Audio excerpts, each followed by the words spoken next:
Namaste and good morning, everyone. Let's start our Monday class about Shiv Prana. But let's do some prayers first. Om Guru Brahma, Guru Vishnu, Guru Devo Maheshwaraha, Guru Sakshat Parbrahma, Tasmai Shri Guruve Namaha.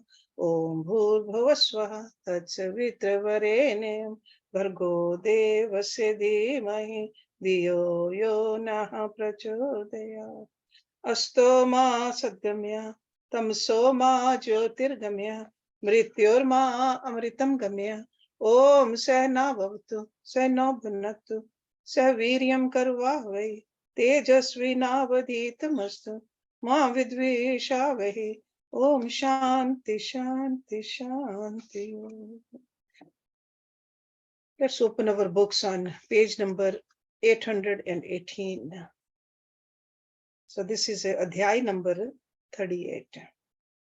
योग मार्ग के विघ्न, सिद्धि सूचक उपसर्ग तथा पृथ्वी से लेकर बुद्धि तत्व पर्यंत ऐश्वर्य गुणों का वर्णन, शिव शिवा के ध्यान की महिमा. उपमन्यु कहते हैं, श्री कृष्ण आलस्य, तीक्ष्ण व्याधियां, प्रमाद, स्थान संशय, अनवस्थित चित्तता, अश्रद्धा, भ्रांति दर्शन, दुख, दौर्मनस्य और विषय लोलुपता, ये 10 योग साधन में लगे हुए पुरुषों के लिए योग मार्ग के विघ्न किए गए हैं.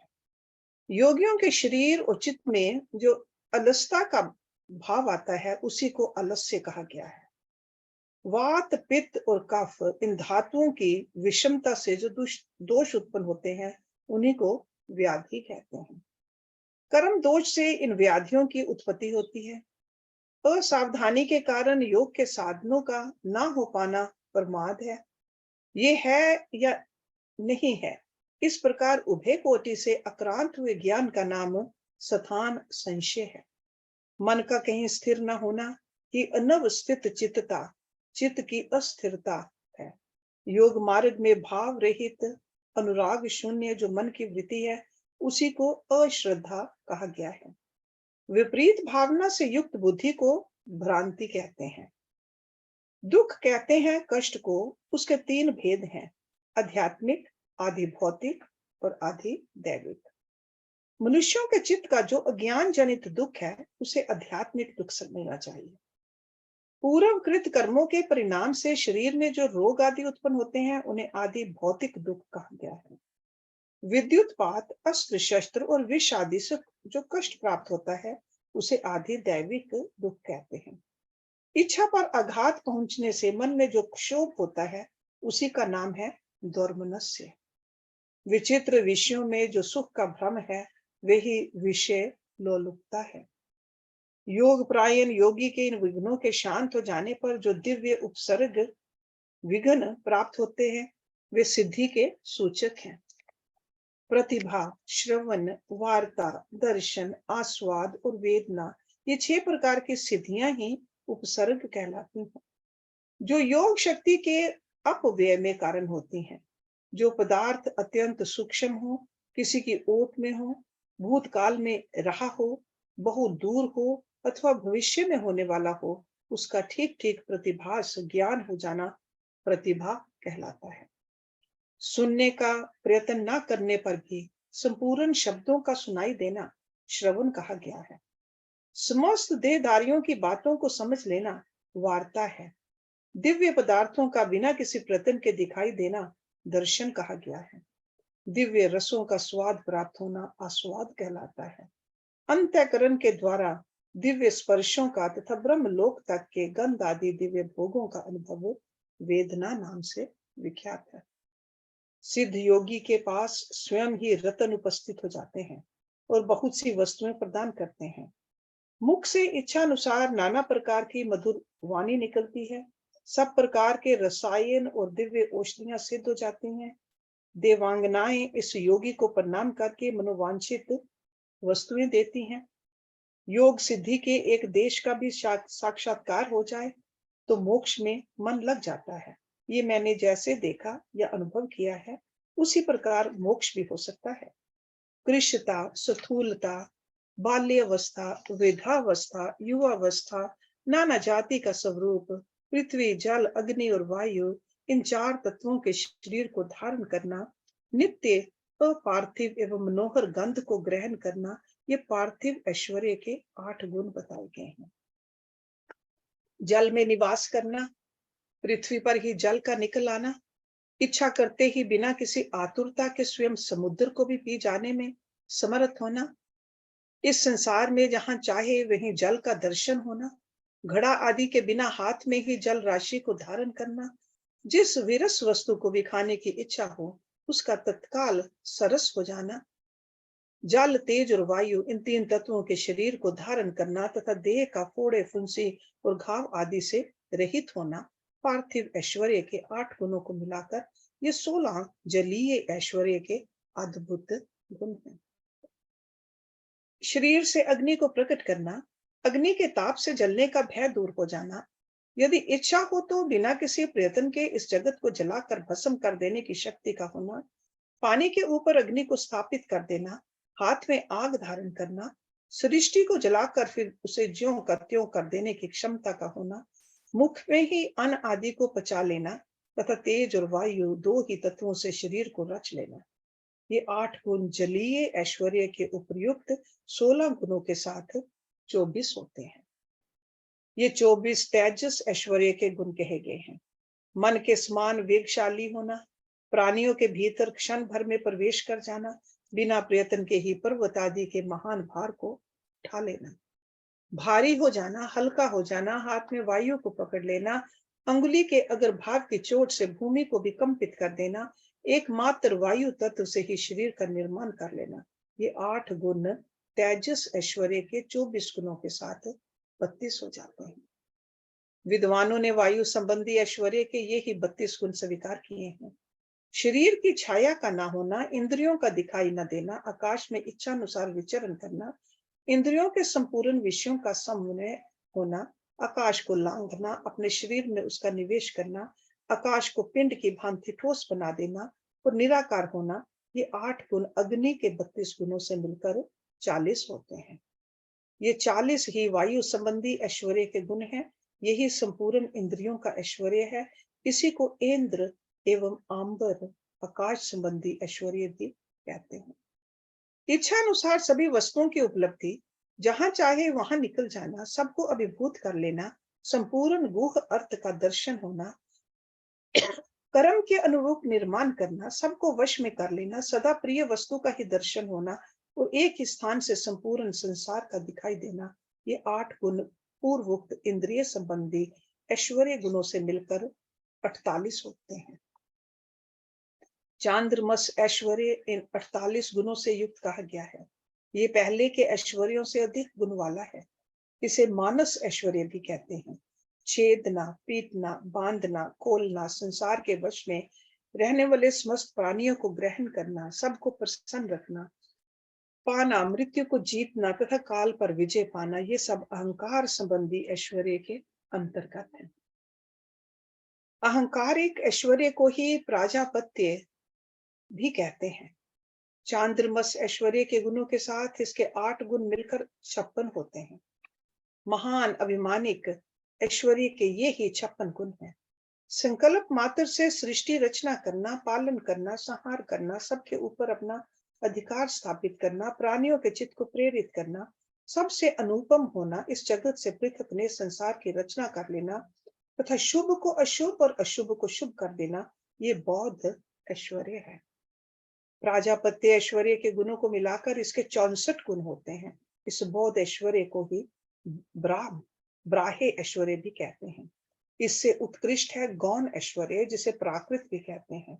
उसी का नाम वैष्णव ऐश्वर्य है। तीनों लोकों का पालन उसी के अंतर्गत है।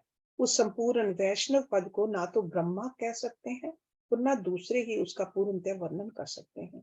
उसी को पौरुष पद भी कहते हैं। गौण और पौरुष पद से उत्कृष्ट गणपति पद है, उसी को ईश्वर पद भी कहते हैं। उस पद का किंचित ज्ञान श्री विष्णु को है, दूसरे लोग उसे नहीं जान सकते। ये सारी विज्ञान सिद्धियां औपसर्गिक हैं, इन्हें परम वैराग्य द्वारा प्रयत्न पूर्वक रोकना चाहिए। इन अशुद्ध प्रातिभासिक गुणों में जिसका चित्त आसक्त है, उसे संपूर्ण कामनाओं को पूर्ण करने वाला निर्भय परम ऐश्वर्य नहीं सिद्ध हो सकता। इसलिए देवता, असुर और राजाओं के गुणों तथा भोगों को जो तृण के समान त्याग देता है, उसे ही उत्कृष्ट योग सिद्धि प्राप्त होती है। अथवा यदि जगत पर अनुग्रह करने की इच्छा हो, तो वह योग सिद्ध मुनि इच्छा अनुसार विचरे। इस जीवन में गुणों और भोगों का उपभोग करके अंत में उसे मोक्ष की प्राप्ति होगी। अब मैं योग के प्रयोग का वर्णन करूंगा। एकाग्र चित्त होकर सुनो। शुभ काल हो, शुभ देश हो, भगवान शिव का क्षेत्र आदि हो, एकांत स्थान हो, जीव जंतु ना रहते हो, कोलाहल ना होता हो और किसी बाधा की संभावना ना हो, ऐसे स्थान में लिपि पुती सुंदर भूमि को गंध और धूप आदि से सुवासित करके वहां फूल बिखेर दे, चंदोवा आदि तान कर उसे विचित्र रीति से सजा दे तथा वहां कुश पुष्प समिधा जल फल और मूल की सुविधा हो, फिर वहां योग का अभ्यास करें। अग्नि के निकट, जल के समीप और सूखे पत्तों के ढेर पर योग अभ्यास नहीं करना चाहिए। जहां ढांस और मच्छर भरे हों, सांप और हिंसक जंतुओं की अधिकता हो, दुष्ट पशु निवास करते हों, भय की संभावना हो तथा जो दुष्टों से घिरा हुआ हो, ऐसे स्थान में भी योग अभ्यास नहीं करना चाहिए। शमशान में, चैत्य वृक्ष के नीचे, बाम्बी के निकट, जीर्ण शीर्ण घर में, चौराहे पर, नदी नद और समुद्र के तट पर, गली या सड़क के बीच में, उजड़े हुए उद्यान में, गोष्ठ आदि में, अनिष्टकारी और निंदित स्थान में भी योग अभ्यास ना करें। जब शरीर में अजीर्ण का कष्ट हो, खट्टी डकार आती हो, विष्ठा और मूत्र से शरीर दूषित हो, सर्दी हुई हो या अतिसार योग का प्रकोप हो, अधिक भोजन कर लिया गया हो या अधिक परिश्रम के कारण थकावट हुई हो, जब मनुष्य अत्यंत चिंता से व्याकुल हो, अधिक भूख प्यास तारी हो तथा जब वह अपने गुरुजनों के कार्य आदि में लगा हुआ हो, उस अवस्था में भी उसे योग अभ्यास नहीं करना चाहिए। जिसके आहार विहार उचित एवं परिमित हो, जो कर्मों में यथा योग्य समुचित चेष्टा करता हो तथा जो उचित समय से सोता और जागता हो एवं सर्वथा आयास रहित हो, उसी को योग अभ्यास में तत्पर होना चाहिए। आसन मुलायम, सुंदर, विस्तृत, सब ओर से बराबर और पवित्र होना चाहिए। पद्मासन और स्वस्तिकासन आदि जो योगिक आसन है, उन पर भी अभ्यास करना चाहिए। अपने आचार्य पर्यंत गुरुजनों की परंपरा को क्रमशः प्रणाम करके अपनी गर्दन, मस्तक और छाती को सीधी रखे।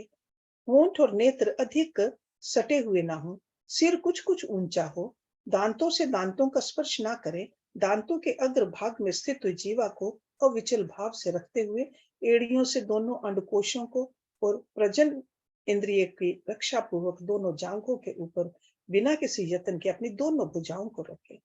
फिर दाहिने हाथ के पृष्ठ भाग को बाएं हाथ की हथेली पर रखकर धीरे से पीठ को ऊंची करे और छाती को आगे की ओर से सुस्थिर रखते हुए नासिका के अग्र भाग पर दृष्टि जमाए।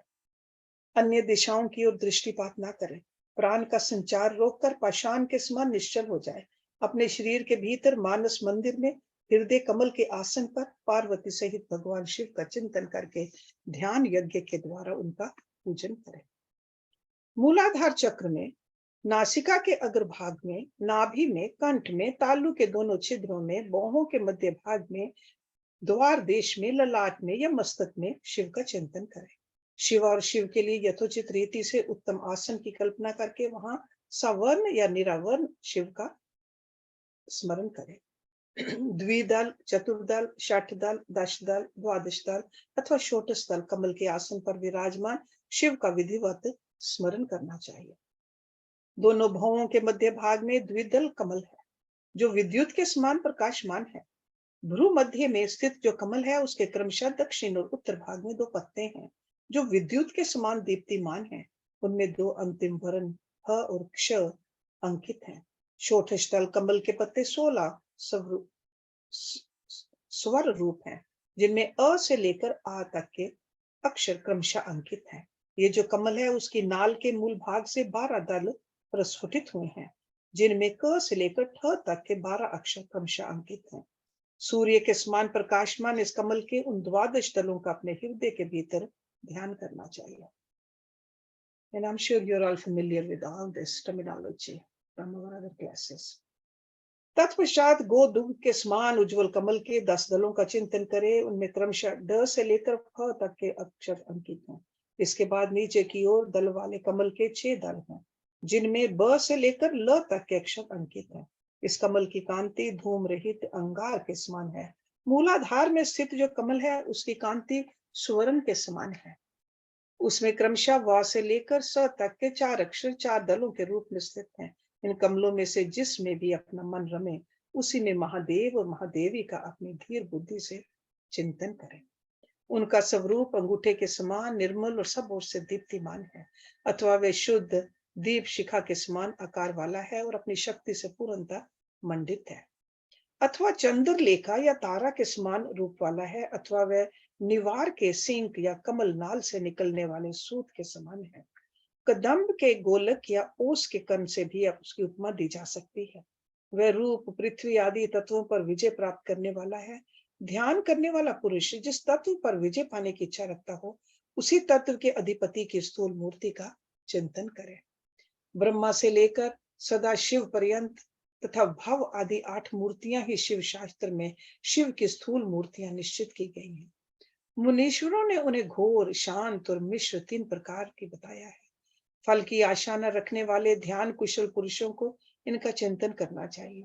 यदि घोर मूर्तियों का चिंतन किया जाए तो वे शीघ्र ही पाप और रोग का नाश करते हैं। मिश्र मूर्तियों में शिव का चिंतन करने पर चिरकाल में सिद्धि प्राप्त होती है, और सौम्य मूर्ति में शिव का ध्यान किया जाए तो सिद्धि प्राप्त होने में ना तो अधिक शीघ्रता होती है, ना अधिक विलंब ही है। सौम्य मूर्ति में ध्यान करने से विशेषता मुक्ति, शांति एवं शुद्ध बुद्धि प्राप्त होती है। क्रमशः सभी सिद्धियां प्राप्त होती हैं, इसमें संशय नहीं है। नेक्स्ट चैप्टर, ध्यान और उसकी महिमा, योग धर्म तथा शिव योगी का महत्व, शिव भक्त या शिव के लिए प्राण देने अथवा शिव क्षेत्र में मरण से तत्काल मोक्ष लाभ का कथन। उपमन्यु कहते हैं, श्री कृष्ण ने श्री कंठनाथ का स्मरण करने वाले लोगों के संपूर्ण मनोरथों की सिद्धि तत्काल हो जाती है। ऐसा जानकर कुछ योगी उनका ध्यान अवश्य करते हैं। कुछ लोग मन की स्थिरता के लिए स्थूल रूप का ध्यान करते हैं। स्थूल रूप के चिंतन में लगकर जब चित्त निश्चल हो जाता है, तब सूक्ष्म रूप में वह स्थिर होता है। भगवान शिव का चिंतन करने पर सब सिद्धियां प्रत्यक्ष सिद्ध हो जाती हैं। अन्य मूर्तियों का ध्यान करने पर भी शिव रूप का अवश्य चिंतन करना चाहिए। जिस जिस रूप में मन की स्थिरता लक्षित हो, उसका बारंबार ध्यान करना चाहिए। ध्यान पहले सविषय होता है, फिर निर्विषय होता है, ऐसा ज्ञानी पुरुषों का कथन है।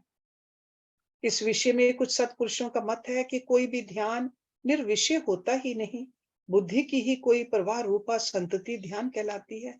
इसलिए निर्विषय बुद्धि केवल निर्गुण निराकार ब्रह्म में ही प्रवृत्त होती है। अतः सविषय ध्यान प्रातः काल के सूर्य की किरणों के समान ज्योति का आश्रय लेने वाला है, तथा निर्विषय ध्यान सूक्ष्म तत्व का अवलंबन करने वाला है। इन दोनों के सिवा और कोई ध्यान वास्तव में नहीं है। अथवा सविषय ध्यान साकार स्वरूप का अवलंबन करने वाला है, तथा निराकार स्वरूप का जो बोध या अनुभव है, वही निर्विषय ध्यान माना गया है। वह सविषय और निर्विषय ध्यान ही क्रमशः सबीज और निर्बीज कहा जाता है। निराकार का आश्रय लेने से उसे निर्बीज और साकार का आश्रय लेने से सबीज की संज्ञा दी गई है। अतः पहले सविषय या सबीज ध्यान करके अंत में सब प्रकार की सिद्धि के लिए निर्विषय अथवा निर्बीज ध्यान करना चाहिए। प्राणायाम करने से क्रमशः शांति आदि दिव्य सिद्धियां सिद्ध होती हैं। उनके नाम है शांति, प्रशांति, दीप्ति और प्रसाद। समस्त आपदाओं के शमन को ही शांति कहा गया है। तम अज्ञान का बाहर और भीतर से नाश ही प्रशांति है। बाहर और भीतर जो ज्ञान का प्रकाश होता है, उसका नाम दीप्ति है, तथा बुद्धि की जो स्वस्थता आत्मनिष्ठता है, उसी को प्रसाद कहा गया है। बाह्य और अभ्यंतर सहित जो समस्त करण है, वे बुद्धि के प्रसाद से शीघ्र ही निर्मल हो जाते हैं। ध्याता, ध्यान, ध्येय और ध्यान प्रयोजन, इन 4 को जानकर ध्यान करने वाला पुरुष ध्यान करे। जो ज्ञान और वैराग्य से संपन्न हो, सदा शांत चित्त रहता हो, श्रद्धालु हो और जिसकी बुद्धि प्रसाद गुण से युक्त हो, ऐसे साधक को ही सतपुरुषों ने ध्याता कहा है। ध्येय चिंतायाम, ये धातु है, इसका अर्थ है चिंतन। भगवान शिव का बारंबार चिंतन ही ध्यान कहलाता है। जैसे थोड़ा सा भी योग अभ्यास पाप का नाश कर देता है, उसी तरह क्षण मात्र भी ध्यान करने वाले पुरुष के सारे पाप नष्ट हो जाते हैं। श्रद्धा पूर्वक विक्षेप रहित चित्त से परमेश्वर का जो चिंतन करता है, उसी का नाम ध्यान है। बुद्धि के प्रवाह रूप ध्यान का जो अलंबन या आश्रय है, उसी को साधु पुरुष ध्येय कहते हैं। स्वयं सांब सदा शिव ही वह ध्येय है। मोक्ष सुख का पूर्ण अनुभव और अनिमा आदि ऐश्वर्य की उपलब्धि, ये पूर्ण शिव ध्यान के साक्षात प्रयोजन कहे गए हैं। ध्यान से सौख्य और मोक्ष दोनों की प्राप्ति होती है, इसलिए मनुष्य को सब कुछ छोड़कर ध्यान में लग जाना चाहिए। बिना ध्यान के ज्ञान नहीं होता, और जिसने योग का साधन नहीं किया है, उसका ध्यान नहीं सिद्ध होता। जिसे ध्यान और ज्ञान दोनों प्राप्त हैं, उसने भव सागर को पार कर लिया। समस्त उपाधियों से रहित निर्मल ज्ञान और एकाग्रता पूर्ण ध्यान, ये योग अभ्यास से युक्त योगी को ही सिद्ध होते हैं। जिनके सारे पाप नष्ट हो गए हैं, उन्हीं की बुद्धि ज्ञान और ध्यान में लगती है। जिनकी बुद्धि पाप से दूषित है, उनके लिए ज्ञान और ध्यान की बात भी अत्यंत दुर्लभ है।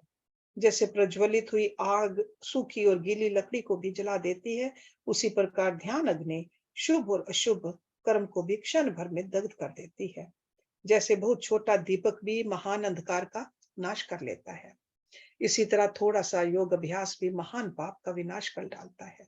श्रद्धा पूर्वक क्षण भर भी परमेश्वर का ध्यान करने वाले पुरुष को जो महान श्रेय प्राप्त होता है, उसका कहीं अंत नहीं है। ध्यान के समान कोई तीर्थ नहीं है, ध्यान के समान कोई तप नहीं है, ध्यान के समान कोई यज्ञ नहीं है। इसलिए ध्यान अवश्य करें। अपने आत्मा एवं परमात्मा का बोध प्राप्त करने के लिए योगी जन केवल जल से भरे हुए तीर्थों और पत्थर एवं मिट्टी की बनी हुई देव मूर्तियों का आश्रय नहीं लेते। वे आत्म तीर्थ में अवगाहन करते और आत्म देव के ही भजन में लगे रहते हैं। जैसे अयोगी पुरुषों को मिट्टी और काठ आदि की बनी हुई स्थूल मूर्तियों का प्रत्यक्ष होता है, उसी तरह योगियों को ईश्वर के सूक्ष्म स्वरूप का प्रत्यक्ष दर्शन होता है। जैसे राजा को अपने अंतःपुर में विचरने वाले स्वजन एवं परिजन प्रिय होते हैं, पर बाहर के लोग उतने प्रिय नहीं होते, उसी प्रकार भगवान शंकर को अंतःकरण में ध्यान लगाने वाले भगत ही अधिक प्रिय हैं, बाह्य उपचारों का आश्रय लेने वाले कर्मकांडी नहीं। जैसे लोक में ये देखा गया है कि बाहरी लोग राजा के भवन में राजकीय पुरुषोचित फल का उपभोग नहीं कर पाते, केवल अंतःपुर के लोग ही उस फल के भागी होते हैं।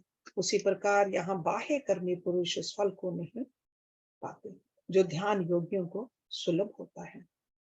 ज्ञान योग की साधना के लिए उद्यत हुआ पुरुष यदि बीच में ही मर जाए, तो भी वह योग के लिए उद्योग करने मात्र से रुद्र लोक में जाएगा। वहां दिव्य सुख का उपभोग करके फिर वह योगियों के कुल में जन्म लेगा और पुनः ज्ञान योग को पाकर संसार सागर को लांग जाएगा। योग का जिज्ञासु पुरुष भी जिस गति को पाता है, उसे यज्ञ करता संपूर्ण महायज्ञों का अनुष्ठान करके भी नहीं पाता। करोड़ों वेद वेता द्विजों की पूजा करने से जो फल मिलता है, वह एक शिव योगी को भिक्षा देने मात्र से प्राप्त हो जाता है। यज्ञ, अग्निहोत्र, दान, तीर्थ सेवन और होम, इन सभी पुण्य कर्मों के अनुष्ठान से जो फल मिलता है, वह सारा फल शिव योगियों को अन्न देने मात्र से प्राप्त हो जाता है। जो मूढ़ मानव शिव योगियों की निंदा करते हैं, वे श्रोताओं सहित नरक में पड़ते हैं और प्रलय काल तक वहीं रहते हैं। श्रोता के होने पर ही कोई शिव योगियों की निंदा का वक्ता हो सकता है, इसलिए महापुरुषों के मत में उस निंदा को सुनने वाला भी महान पापी और दंडनीय है। जो लोग सदा भक्ति भाव से शिव योगियों की सेवा करते हैं, वे महान भोग पाते और अंत में शिव योग की भी उपलब्धि कर लेते हैं। इसलिए भोगार्थी मनुष्यों को चाहिए कि वे रहने को स्थान, खान पान, शैया तथा ओढ़ने बिछाने की सामग्री आदि देकर सदा शिव योगियों का सत्कार करें। योग धर्म संसार अत्यंत प्रबल है, अतः पाप रूपी मुदगरों से उसका भेदन नहीं हो सकता। योग धर्म और पाप मुदगर में उतना ही अंतर समझना चाहिए जितना वज्र और तंदुल में। अतः योगी जन पापों और ताप समूहों से उसी तरह लिप्त नहीं होते जैसे कमल का पत्ता पानी से। शिव योग परायण मुनि जिस देश में नित्य निवास करता है, वह देश भी पवित्र हो जाता है। फिर उसकी पवित्रता के विषय में तो कहना ही क्या। अतः चतुर एवं विद्वान पुरुष सब कृत्यों को छोड़कर संपूर्ण दुखों से छुटकारा पाने के लिए शिव योग का अभ्यास करें। जिसका योग फल सिद्ध हो गया है, वह योगी यथेष्ट भोगों को भोग कर समस्त लोगों की हित कामना से संसार में विचरे अथवा अपने स्थान पर ही रहे, या विषय सुख को अत्यंत तुच्छ समझकर छोड़ दे और वैराग्य योग से सफेच्छा पूर्वक कर्मों का परित्याग कर दे। जो मनुष्य बहुत से अरिष्ट देखकर अपनी मृत्यु को निकट जान ले, उसे योग अनुष्ठान में संलग्न हो शिव क्षेत्र का आश्रय लेना चाहिए। वह मनुष्य यदि धीर चित होकर वहीं निवास करता रहे, तो रोग आदि के बिना भी स्वयं ही प्राणों का परित्याग कर सकता है। अनशन करके शिव अग्नि में शरीर की आहुति देकर अथवा शिव तीर्थों में अवगाहन करते हुए अपने शरीर को उन्हीं के जल में डालकर शिव शास्त्र विधि से जो अपने प्राणों का त्याग करता है, वह तत्काल मुक्त हो जाता है। इसमें अन्यथा विचार करने की आवश्यकता नहीं है। अथवा जो रोग आदि से विवश होकर शिव क्षेत्र की शरण लेता है, उसकी भी यदि वहां मृत्यु हो जाए तो वह इसी प्रकार मुक्त हो जाता है। इसमें संशय नहीं है। इसलिए लोग अनशन आदि से शिव क्षेत्र में श्रेष्ठ मरण की कामना करते हैं, क्योंकि शास्त्र पर विश्वास करके धीर हुए मन से उनके द्वारा इस तरह की मृत्यु स्वीकार की जाती है। जो शिव के लिए अथवा शिव भक्तों के लिए प्राण त्याग करता है, उसके समान दूसरा कोई मनुष्य मुक्ति मार्ग पर स्थित नहीं है। इस कारण इस संसार मंडल से उसकी शीघ्र मुक्ति हो जाती है। इनमें से किसी एक उपाय का किसी तरह भी अवलंबन करके अथवा विधिवत षटत्व विशुद्धि को प्राप्त करके यदि कोई मनुष्य मरता है, तो उसका अन्य पशुओं प्राणियों के समान यहाँ और दैहिक संस्कार नहीं करना चाहिए। विशेषता उसके पुत्र आदि को उसके मरने से अशोच की प्राप्ति नहीं होती।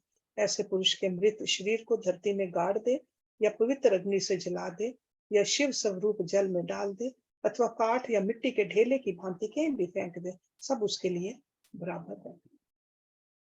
यदि ऐसे पुरुष के उद्देश्य से भी कोई कर्म करने की इच्छा हो, तो दूसरों का कल्याण ही करे और अपनी शक्ति के अनुसार शिव भक्तों को तृप्त करे। उसके धन को शिव भगत ही ग्रहण करे। यदि उसकी संतति शिव भगत हो तो वह भी ग्रहण कर सकती है। यदि ऐसा संभव ना हो, उसका धन भगवान शिव को समर्पित कर दे, परंतु उसकी पशु संतति शिव भक्तिहीन संतान उस धन को ग्रहण ना करे। नेक्स्ट चैप्टर, वायुदेव का अंतर्ध्यान। ऋषियों का सरस्वती में अवभृत स्नान और काशी में दिव्य तेज का दर्शन करके ब्रह्मा जी के पास जाना, ब्रह्मा जी का उन्हें सिद्धि प्राप्ति की सूचना देकर मेरु के कुमार शिखर पर भेजना। सूत जी कहते हैं, इस प्रकार क्रोध को जीतने वाले उपमन्यु से यदुकुल नंदन श्री कृष्ण ने जो ज्ञान योग प्राप्त किया था, उसका प्रणत भाव से बैठे हुए उन मुनियों को उपदेश देकर आत्मदर्शी वायुदेव सायंकाल आकाश में अंतर्ध्यान हो गए। तदंतर प्रातः काल नैमिषारण्य के समस्त तपस्वी मुनि सत्र के अंत में अवभृत स्नान करने को उद्यत हुए। उस समय ब्रह्मा जी के आदेश से साक्षात सरस्वती देवी स्वदिश जल से भरी हुई स्वच्छ सुंदर नदी के रूप में वहां बहने लगी। सरस्वती नदी को उपस्थित देख मुनि मन ही मन प्रसन्न हुए। उन्होंने सत्र समाप्त करके उसमें अवगाहन आरंभ किया। अवगाहन स्नान।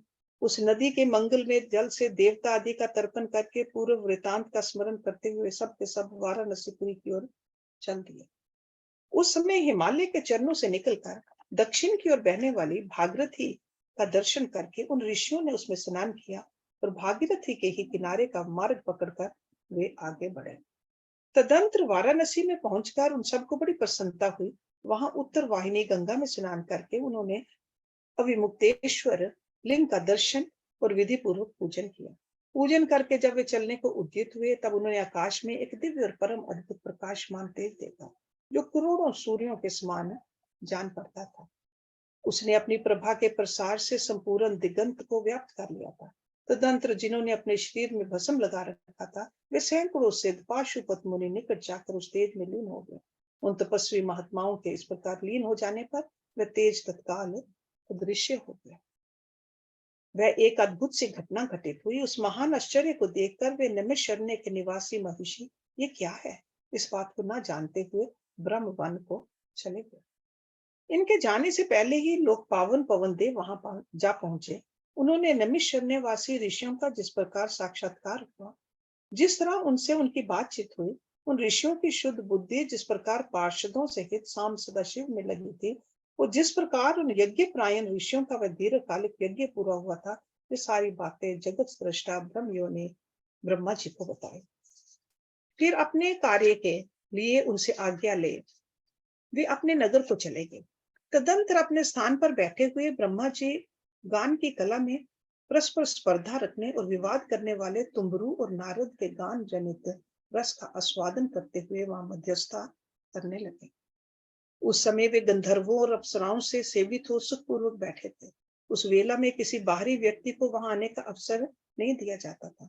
इसलिए जब नमिष्य अरण्य निवासी मुनि वहां पहुंचे, तब द्वारपालों ने उन्हें द्वार पर ही रोक दिया।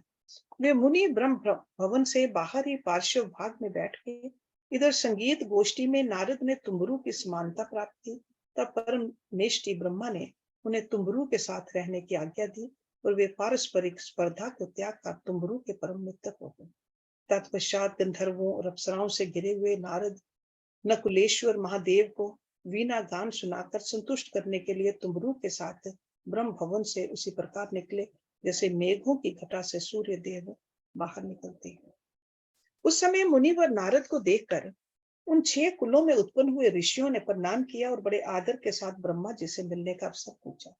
नारद जी का चित्त दूसरी ओर लगा था और वे बड़ी उतावली में थे, अतः उनके पूछने पर बोले, यही अवसर है, आप लोग भीतर जाइए। ये कहते हुए चले गए। तदंतर द्वारपालों ने ब्रह्मा जी को ऋषियों के आगमन की सूचना दी। उनकी आज्ञा पाकर वे सब एक साथ ब्रह्मा जी के भवन में प्रविष्ट हुए। भीतर जाकर उन्होंने दूर से ही दंड की भांति पृथ्वी पर गिरकर ब्रह्मा जी को प्रणाम किया। फिर उनका आदेश पाकर वे ऋषि उनके पास गए और चारों ओर से उन्हें घेर कर बैठे। उन्हें वहां बैठा देख कमलासन ब्रह्मा ने उनका कुशल समाचार पूछा और बताया कि मुझे तुम लोगों का सारा वृतांत ज्ञात हो चुका है, क्योंकि वायुदेव ने ही यहाँ सब कुछ कहा है। अब तुम बताओ, जब वायुदेव तुम्हें कथा सुनाकर अदृश्य हो गए, तब तुमने क्या किया? देवेश्वर ब्रह्मा के इस प्रकार पूछने पर उन मुनियों ने अवभृत स्नान के पश्चात गंगा तीर्थ में जाने, वाराणसी की यात्रा करने, वहां देवेश्वरों द्वारा स्थापित शिवलिंगों और अभिमुक्तेश्वर लिंग के भी दर्शन पूजन करने, आकाश में महान तेजा पुंज के दिखाई देने, कतिपय महर्षियों के उसमें लीन होने तथा फिर उस तेज के अदृश्य हो जाने की सब बातें ब्रह्मा जी से विस्तार पूर्वक उन्हें बारंबार प्रणाम करके कही। साथ ही ये भी बताया कि हम अपने मन में बहुत विचार करने पर भी उस तेज को ठीक ठीक जान न सके। मुनियों का कथन सुनकर विश्व सृष्टा चतुर्मुख ब्रह्मा ने किंचित सिर हिलाकर गंभीर वाणी में कहा, महर्षियों, तुम्हें परम उत्तम पारलौकिक सिद्धि प्राप्त होने का अवसर आ रहा है। तुमने दीर्घकालिक सत्र द्वारा चिरकाल तक प्रभु की आराधना की, इसलिए वे प्रसन्न होकर तुम लोगों पर कृपा करने को उत्सुक हैं। उस तेज पुंज के दर्शन की जो घटना घटित हुई है, उससे यही बात सूचित होती है, तुमने वाराणसी में आकाश के भीतर जो दीप्तिमान दिव्य तेज देखा था, वह साक्षात ज्योतिर्मय लिंग ही था। उसे महेश्वर का उत्कृष्ट तेज समझो। उस तेज में श्रौत और पाशुपत व्रत का पालन करने वाले मुनि जो स्वधर्म में पूर्णतः निष्ठा रखने वाले थे और अपने पाप को दग्ध कर चुके थे, लीन हुए हैं। लीन होकर वे स्वस्थ एवं मुक्त हो गए हैं। इसी मार्ग से तुम्हें भी शीघ्र ही मुक्ति प्राप्त होने वाली है। तुम्हारे देखे हुए उस तेज से यही बात सूचित होती है। तुम्हारे लिए ये वही समय दैववश स्वयं उपस्थित हो गया है। तुम मेरु पर्वत के दक्षिण शिखर पर जहाँ देवता रहते हैं जाओ, वही मेरे पुत्र सनत कुमार जो उत्कृष्ट मुनि हैं निवास करते हैं। वे वहां साक्षात भूतनाथ नंदी के आगमन की प्रतीक्षा में हैं। पूर्व काल की बात है, सनत कुमार अज्ञानवश अपने को सब योगियों का शिरोमणि मानने लगे थे, इसलिए दुर्विनीत हो गए थे। यही कारण है कि उन्होंने किसी समय परमेश्वर शिव को सामने देखकर भी उनके लिए उचित अभ्युत्थान आदि सत्कार नहीं किया। वे अपने स्थान पर निर्भय बैठे रहे। उनके इस अपराध से कुपित हो नंदी ने उन्हें बहुत बड़ा ऊंट बना दिया। तब उनके लिए मुझे बड़ा शोक हुआ और मैंने दीर्घ काल तक महादेव और महादेवी की उपासना करके नंदी से भी बड़ी अनुन्य विनय की।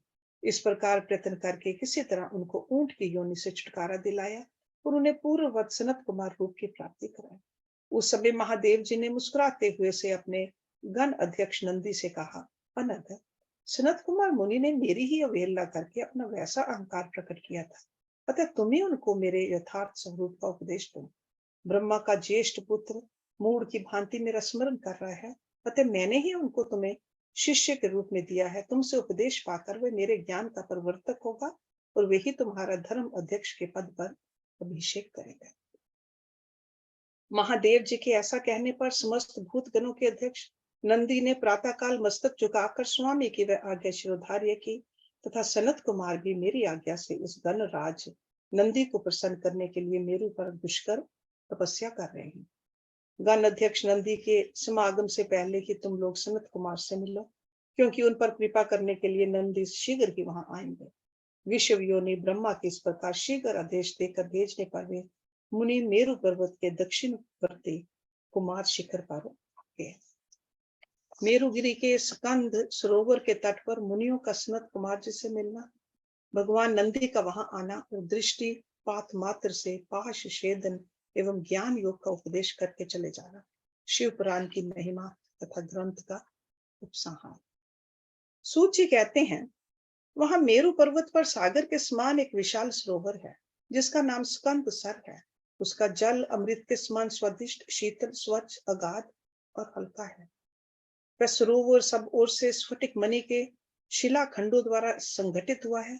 उसके चारों ओर सभी ऋतुओं में खिलने वाले फूलों से भरे हुए वृक्ष उसे आच्छादित किए रहते हैं। उस सरोवर में सेवार, उत्पल कमल और कुमुद के पुष्प तारों के समान शोभा पाते हैं। वो तरंगे बादलों के समान उठती रहती हैं, जिससे जान पड़ता है कि आकाश एक भूमि पर उतर आया है। वहां सुखपूर्वक उतरने चढ़ने के लिए सुंदर घाट और सीढ़ियां हैं। वहां की भूमि नीली शिलाओं से आबद्ध है। आठों दिशाओं की ओर से वह सरोवर बड़ी शोभा पाता है। वहां बहुत से लोग नहाने के लिए उतरते हैं और कितने ही नहा कर निकलते हैं। स्नान करके श्वेत यज्ञोपवीत तथा उज्जवल कौपीन धारण किए, वल्कल पहने, सिर पर जटा अथवा शिखा रखाए या मूड मुड़ाए, ललाट में त्रिपुंड लगाए, वैराग्य से विमल एवं मुस्कुराते मुख वाले बहुत से मुनि कुमार घड़ों में, कमलनी के पत्तों के दोनों में, सुंदर कलशों में, कमंडलुओं में तथा वैसे ही कर्कों आदि में अपने लिए, दूसरों के लिए, विशेषता देव पूजा के लिए वहां से नित्य जल और फूल ले जाते हैं। वहां इष्ट और श्रेष्ठ पुरुष जल में स्नान करते देखे जाते हैं। उस सरोवर के किनारे की शिलाओं पर तिल, अक्षत, फूल और छोड़े हुए पवित्र दृष्टि गोचर होते हैं। वहां स्थान स्थान पर अनेक प्रकार के पुष्प बलि आदि दी जाती है। कुछ लोग सूर्य को अर्घ देते हैं और कुछ लोग वेदी पर बैठकर पूजन करते हैं।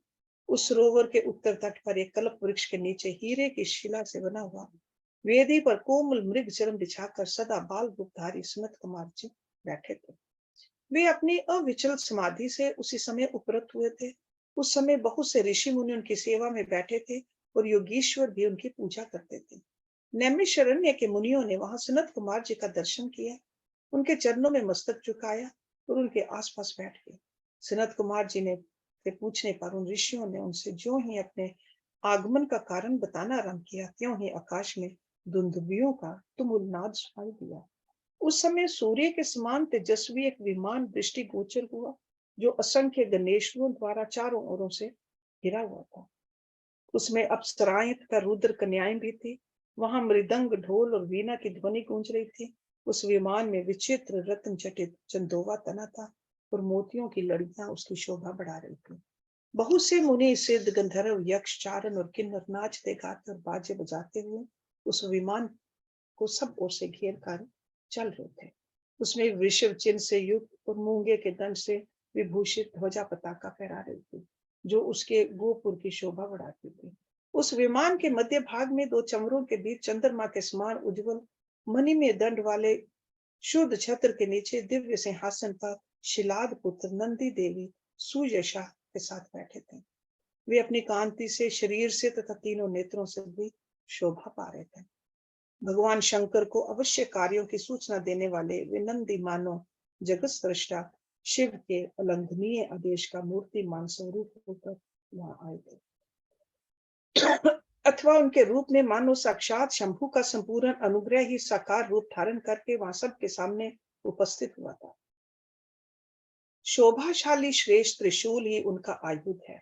वे विश्वेश्वर गणों के अध्यक्ष हैं वो दूसरे विश्वनाथ की भांति शक्तिशाली है। उनमें विश्व सृष्टा विधाताओं का भी निग्रह और अनुग्रह करने की शक्ति है। उनके 4 भुजाएं हैं, अंग अंग में उदारता सूचित होती है। वे चंद्र लेखा से विभूषित हैं, कंठ में नाग और मस्तक पर चंद्रमा उनके अलंकार हैं। वे साकार, ऐश्वर्य और सक्रिय सामर्थ्य के स्वरूप से जान पड़ते हैं। उन्हें देखकर ऋषियों सहित ब्रह्मपुत्र सनत कुमार का मुख प्रसन्नता से खिल उठा। वे दोनों हाथ जोड़कर उठे और उन्हें आत्मसमर्पण सा करते हुए खड़े हो गए। इतने ही में वह विमान धरती पर आ गया। सनत कुमार ने देवनंदी को साष्टांग प्रणाम करके उनकी स्तुति की और मुनियों का परिचय देते हुए कहा, ये 6 कुलों में उत्पन्न ऋषि हैं, जो नैमिषारण्य में दीर्घ काल से सत्र का अनुष्ठान करते थे। ब्रह्मा जी के आदेश से आपका दर्शन करने के लिए ये लोग पहले से ही यहाँ आए हुए हैं। ब्रह्मपुत्र सनत कुमार का यह कथन सुनकर नंदी ने दृष्टिपात मात्र से उन सब के पाशों को तत्काल काट डाला और ईश्वरीय शैव धर्म एवं ज्ञान योग का उपदेश देकर वे फिर महादेव जी के पास चले गए। सनत कुमार ने वह समस्त ज्ञान साक्षात मेरे गुरु व्यास को दिया और पूजनीय व्यास जी ने मुझे संक्षेप से वह सब कुछ बताया। त्रिपुरारी शिव के इस पुराण रत्न का उपदेश वेद के न जानने वाले लोगों को नहीं देना चाहिए। जो भगत और शिष्य ना हो उसको तथा नास्तिकों को भी इसका उपदेश नहीं देना चाहिए। यदि मोहवश इन अनधिकारियों को इसका उपदेश दिया गया तो ये नरक प्रदान करता है। जिन लोगों ने सेवा अनुगत मार्ग से इस पुराण का उपदेश लिया, पढ़ा अथवा सुना है, उनको ये सुख तथा धर्म आदि त्रिवर्ग प्रदान करता है और अंत में निश्चय ही मोक्ष देता है। इस पौराणिक मार्ग के संबंध से आप लोगों ने और मैंने एक दूसरे का उपकार किया है, अतः मैं सफल मनोरथ होकर जा रहा हूँ। हम लोगों का सदा सब प्रकार से मंगल भी हो। सूर्य के आशीर्वाद देकर चले जाने और प्रयाग में उस महायज्ञ के पूर्ण हो जाने पर वे सदाचारी मुनि विषय कलुषित कलिकाल के आने से काशी के आसपास निवास करने लगे। तदंतर पशुपाश से छूटने की इच्छा से उन सब ने पूर्णतः पाशुपत व्रत का अनुष्ठान किया और संपूर्ण बोध एवं समाधि पर अधिकार करके वे अनित्य महर्षि परमानंद को प्राप्त हो गए। व्यास जी कहते हैं, ये शिव पुराण पूरा हुआ। इस हितकर पुराण को बड़े आदर एवं प्रयत्न से पढ़ना तो सुनना चाहिए। नास्तिक, श्रद्धाहीन, शाठ महेश्वर के प्रति भक्ति से रहित तथा धर्मध्वजी पखंडी को इसका उपदेश नहीं देना चाहिए। इसका एक बार श्रवण करने से ही सारा पाप भस्म हो जाता है। भक्तिहीन भक्ति पाता है और भगत भक्ति की समृद्धि का भागी होता है। दोबारा श्रवण करने पर उत्तम भक्ति और तीसरी बार सुनने पर मुक्ति सुलभ हो जाती है। इसलिए मुमुक्षु पुरुषों को बारंबार इसका श्रवण करना चाहिए। किसी भी उत्तम फल को पाने के लिए शुद्ध बुद्धि से इस पुराण की 5 आवृत्ति करनी चाहिए। ऐसा करने से मनुष्य उस फल को प्राप्त कर लेता है, इसमें संशय नहीं है। प्राचीन काल के राजाओं, ब्राह्मणों तथा श्रेष्ठ वैश्यों ने इसकी 7 आवृत्ति करके शिव का साक्षात दर्शन प्राप्त किया है। जो मनुष्य भक्ति परायण हो इसका श्रवण करेगा, वह भी इस लोक में संपूर्ण भोगों का उपभोग करके अंत में मोक्ष प्राप्त कर लेगा। ये श्रेष्ठ शिव पुराण भगवान शिव को अत्यंत प्रिय है। ये वेद के तुल्य माननीय, भोग और मोक्ष देने वाला तथा भक्ति भाव को बढ़ाने वाला है। अपने प्रमथ गणों, दोनों पुत्रों तथा देवी पार्वती जी के साथ भगवान शंकर इस पुराण के वक्ता और श्रोता का सदा कल्याण करें। So this is the end of this. At least we studied or read for the first time completely. So we are thankful to God. ओम पूर्णमदा पूर्णमिदं पूर्णात् पूर्णमुदच्यते पूर्णस्य पूर्णमदाय पूर्णमेवावशिष्यते। ओम शांति शांति शांति। Thank you very much.